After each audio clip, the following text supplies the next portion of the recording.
서산 용현리 마예열의 삼존상. 세 불상이 모두 입가에 오묘한 미소를 머금어 흔히 백제의 미소라 불리우는 불상으로 국보로 지정되어 있습니다.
입을 벌리고 있는 것 같잖아요. 이 전기세 없애면서 이 스크린을 열어놓은 이유가 있습니다. 있는데 지금은요 꽝이어서 다 그늘이 져버렸어요. 그늘이 졌습니다. 그래서 잘 보이지가 않아요. 그래서 제가 이 스크린을 켜놨습니다. 이 세 분의 부처님, 화경에 나오는 부처님들이세요.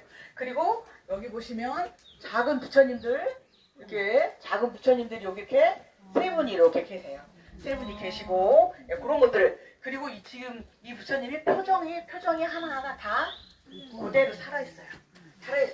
지금 이제 저랑 같이 올라가실게요.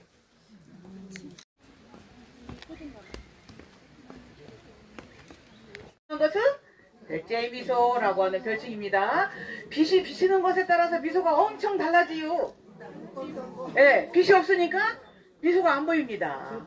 네, 그래서 백제의 미소라고 그래요. 빛이 비치는 것에 따라서 미소가 너무 달라지기 때문에 백제의 미소라고 합니다.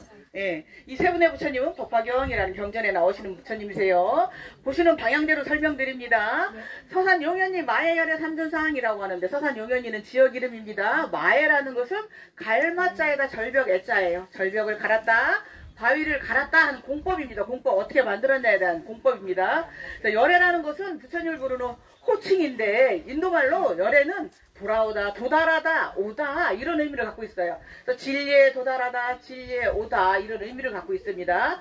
세 분이 계신 삼존상이라고 표현을 하죠. 맨 왼쪽 부처님은 제화갈라보살이라고 합니다. 손에 뭔가 들고 계시죠? 보주라고 합니다. 보주. 보배로운 구슬. 보주를 들고 중생을 살피는 그런 업무를 보시는 분이라고 보시면 되겠어요. 옷도 잘 표시가 안 나네요. 진짜 인도의 영향을 받아서 위에뚜리가 시스루로 표현이 되어 있고, 가운데 부처님 같은 경우는 석가 열애 입상이라고 표현합니다. 전체적으로 두꺼운 통견을 입고 계세요. 양쪽 부처님과도 다르게. 그리고 물음표, 가운데 물음표는 띠매듭입니다. 띠매듭. 이게 굉장히 단단한 화강암이에요. 그럼에도 불구하고 1400년 전에 저렇게 살짝 꼬인 듯한 표현을 했어요. 부처님의 손 모양을 수인이라고 합니다. 수인. 여러 가지 모양이 있는데 다 명칭이 있고 의미가 있습니다. 여러분들 향해서 한 손을 쫙 펴고 있는 저 부처님의 손 모양은 시무외인이라고 합니다. 베풀시 없을무 두려울 외. 두려움을 없애주는 것을 베풀어준다. 말 그대로 두려움을 없애준다는 의미예요. 반대 이렇게 손가락 두 개 접고 이렇게 하고 계시는 것은 여원인이라고 합니다. 술려 원할 원자서 여원인이라고 합니다. 불교가 처음 들어왔을 때, 불상이 처음 들어왔을 때 수인은 다 시무외인 여원인. 두려워하지 마라. 내가 원하는 것은 주겠노라는 그런 친근한 의미를 가지고 있습니다. 부처님 이마엔 구멍이 하나가 있어요. 보일랑가 말랑가 나는 잘 보이는데 여러분들은 보일랑가 말랑가인데 백호공이라고 합니다. 실제 석가모니께서 긴 하얀 털이 딱 있었기 때문에 흰 백자에다 털 꽂아서 써서 백호공이라고 합니다. 상투처럼 이렇게 도단한 것은 살이 도단한 모양이에요. 육계라고 하고 지혜를 상징합니다. 지혜가 많은 부처님을 표현하기 위해서 저렇게 해놨어요. 역시 삼국시대 불상 중에 특징 중에 하나입니다. 하나입니다. 통일신라 시대로 넘어가면서 나발이라고 해서 꼬불꼬불꼬불 이렇게 양식이 바뀌죠. 연꽃무늬가 뺑도 있습니다. 연꽃무늬가 불이 활활 타오르는 화연무늬가 있고 전체적으로 광배라고 합니다. 광배 속에 작은 부처님 아까 세 분 제가 말씀드렸는데 광배 역시도 부처님의 빛이여 세상의 빛이여라 하는 큰 의미가 담겨져 있어요. 세 분의 부처님이 작은 부처님이 거기 계시고 삼화부라는 세 분의 부처님이 계십니다. 자, 맨 오른쪽 부처님은 미륵반가사유상이라고 합니다. 미륵 언젠가 미래에 나타날 반가부장을 들고 생각하고 있다. 생각사 있을류를 써서 미륵반가사유상이라고 합니다. 석가가 출가하기 전에 고뇌하는 모습을 형상화해 놓았다고 보시면 되겠어요. 내가 장차 어른이 돼서 어떻게 살 것인가 고뇌하는 익살스러운 아이의 얼굴이 모델로 되어 있습니다. 안 보이시죠? 안 보입니다. 1400년 전에 왜 이런 구조를 이렇게 만들었을까? 백제가 475년에 한강유역을 다 빼앗겨요. 백제 당시 개로왕이 바둑을 굉장히 좋아했어요. 그래서 장수왕이 그 이야기를 듣고 바둑을 잘 두는 스님을 간첩으로 보냈죠.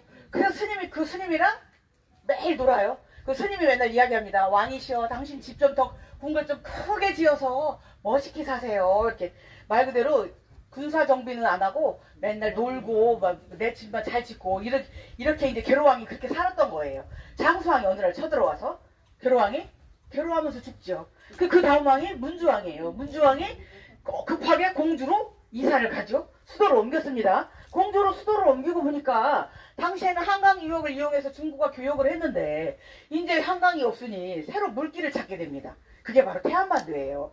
태안반도와 산동반도의 거리는 330km 조금 넘어요. 서울 부산 간 거리도 420km가 넘습니다. 그런데 산동반도와 태안반도는 가까워요. 그래서 최단 거리를 이용해서 중국과 교역을 해요. 경제교류 활발했지만 불교교로 굉장히 활발했습니다. 아직도 공주부여에서 태안부여까지 가는 길목을 백제의 고로다, 백제의 옛길이다 이렇게 표현하는데 그 길목마다 마애불 그리고 사찰들 큰 절, 수덕사라든가 장국사라든가 큰 절도 있지만 조그만 지역 사찰들 보면 대부분 백제시대에 창건된 사찰들이 굉장히 많아요. 그 길목마다. 그리고 이 마애불들은 태안에도 마애삼전불이 있고 예산에도 예산사면석불이라고 하는 마애불들이 곳곳에 있는데 이 마애불들을 왜 만들었을까? 기도처. 먼 길 갈 때 무사히 가게 해주십시오 하고 가면서 기도하는 기도처로서 역할을 했던 것으로 보입니다. 1400년이 지났음에도 불구하고 정말 표정 하나까지 다 그냥 살아있습니다. 여러분들 마애불이 1500년 지났다고 하면은 눈, 코, 입 형태가 정확하지 않아요. 다 풍화작용으로 일어났습니다. 그런데 여기는 저 큰 저 돌이 지붕 역할을 합니다. 예, 그래서 눈비를 맞지 않아요. 부처님 몸에 눈비를 맞지 않아요. 그리고 부처님의 몸 이 방향이 약간 이렇게 사선입니다. 사선. 빛을 최대한 많이 볼 수 있게 조각을 했어요. 어제 비 엄청 왔어요. 그럼에도 불구하고 거의 다 말랐어요. 저기 금 타고 내려오는 데는 저기 물길이에요. 물길입니다. 그 위에는 다 습이 다 말랐어요. 돌은 습에 의해서 저렇게 깨집니다. 깨져요. 그렇게 이제 그 회를 최대한 많이 볼 수 있게 조각을 했습니다. 그래서 잘 보존이 됐고, 그리고 가장 이 표정까지 살아있게 보존된 이유 중에 가장 주요한 원인은 사람의 손이 닿지 않은 곳에 있었다는 거. 사람 손이 제일 무섭습니다. 근데 저 절벽 아래로 뚝 떨어지는 절벽이에요. 이 산으로 절벽이었고, 이 부처님 발 밑에 저 돌 바위 보이시죠? 바위 안쪽으로 약간 들어가서 뚝 떨어지는 절벽이었습니다. 이게 석축이 되어 있지 않았어요. 1959년에 발견이 됩니다. 홍사준이라는 부여 박물관장님 일행들이 저 위에 보온사지 절터를 조사하러 왔어요. 그랬더니 어떤 할아버지가 산에서 나무를 오고 내려옵니다. 할아버지 산에서 기와라든가 돌에 글씨 같은 거 새긴 거 보신 적 있습니까? 라고 물어봤어요. 그랬더니 그 할아버지가 뭐라고 표현했냐면 저기 가봐라. 가보면 양쪽에 두 여자가 있는 거 가운데 남자가 있는 것처럼 세 분의 부처님이 있다. 한 부처님은 자천마냥 이렇게 약 올리는 형상을 하고 있고 한 부처님은 이렇게 분부이 마냥 짱돌을 들고 있는 그런 형상을 하고 있다. 한번 가봐라 했다고 그래요.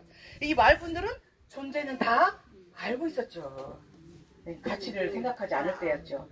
그래서 그 홍사준 일행에 의해서 당시에 국보위원회라고 하는 곳에 보고가 됩니다. 우리나라가 국보를 처음 만들기 시작한 게 문화재에 관심을 갖고 국보를 처음 만든 게 62년이에요. 이 부처님은 62년 12월 달에 국보를 지정이 됩니다. 12월 달에 국보를 지정이 됐고 65년도에는 이렇게 지붕을 만들었어요. 지붕을. 부처님의 위상도 높이고 더 잘 보존해보자. 그러다가 69년도에는 더 잘 보존해보자 해서 보호관이라는 걸 만들었죠. 아직도 4개의 기단이 뚜렷이 남아있습니다. 여기에 큰 기둥을 세우고 완전히 지붕을 해서 하나의 암자가 생겼죠. 공기 하나 안 통하게 이렇게 만들어졌었습니다. 그런데 40여 년 동안 이 보호각이 있었어요. 근데 2007년도에 이홍준이라는 분이 문화재청장으로 계실 때 철거를 하게 됩니다. 이 2년여 동안 당시에는 이걸 철거해야 된다 말아야 된다 의견이 굉장히 분분했습니다. 그래서 지금 국가유산청이라고 하죠. 문화재청에서 2년여 동안 계측을 해보았더니 저 그물 타고 바위 틈에서 물이 줄줄줄줄 장마철에 계속 흘러요. 그런데 여기 물이 다 고여요. 그런데 습이 날아가질 않으니까 부처님 몸이 다 이끼를 끼는 거죠. 이끼가 마르면 다 까맣게 되죠. 겨울에는 안팎의 온도가 너무 차이 나요. 그러니까 결로현상이 생기고 곰팡이가 생겨요. 그래서 부처님 몸이 다 이상하게 되는 거죠. 황현민인가 탁현민인가 하여튼 유튜브에 하는 역사학사 있어요. 그 사람이 뭐라고 표현했냐면 내가 대학교 때 답사 갔을 때는 보호각 안에 있는 부처님들이 다 몽달귀신 같더라. 그런데 보호각 철거한 다음에 내가 갔을 때는 부처님들이 성형을 하셨더라. 그렇게 표현할 정도로 보호각이 있을 때와 없을 때가 달랐던 거예요. 굉장히 달랐습니다. 그래서 보호각 다 2007년도에 철거를 하고 소방호수로 다 샤워를 하시고 지금까지 저희 국가유산청하고 서산시가 잘 보존을 하고 있습니다. 이상 마치겠습니다.